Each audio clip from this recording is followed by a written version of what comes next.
অনুসন্ধান আৰু উদ্ধাৰৰ পথত সময়ৰ গুৰুত্ব অপৰিসীম। এয়া হৈছে আমাৰ জলপথৰ আগশাৰীৰ যোদ্ধাস্বৰূপ চাৰ নাও। জৰুৰীকালীন পৰিস্থিতিৰ প্ৰতি দ্ৰুত সঁহাৰিৰ বাবে সজ্জিত এই নাওবোৰ সাধাৰণ নাৱতকৈ যথেষ্ট পৃথক।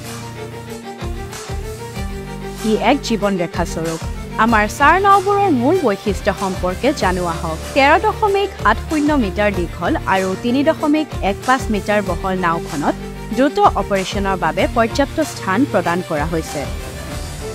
1.88 মিটাৰ গভীৰ আৰু 0.60 মিটাৰ খচৰাৰ সৈতে ই গভীৰ আৰু অগভীৰ দুই ধৰণৰ পানীত চলাচল কৰিবলৈ সক্ষম।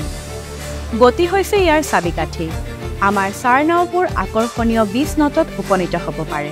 দুটি 340 অশ্বশক্তিৰ ইঞ্জিনৰ সৈতে এই নাওবোৰক যিকোনো প্ৰত্যাহ্বানৰ মোকাবিলা কৰিবলৈ সাজু কৰি তোলা হৈছে। চাৰ নাওসমূহে একেলগে 10টা লক্ষ্য অনুসৰণ কৰিবলৈ উচ্চ ৰিজলিউশ্যন ৰাডাৰৰ সৈতে প্ৰয়োজনীয় জল পৰিবহণ ব্যৱস্থা প্ৰদান কৰে। AIWTPৰ চাৰ নাও জীৱন ৰক্ষা কৰাৰ লগতে আমাৰ জলপথৰ সুৰক্ষা নিশ্চিত কৰে। Sail safe.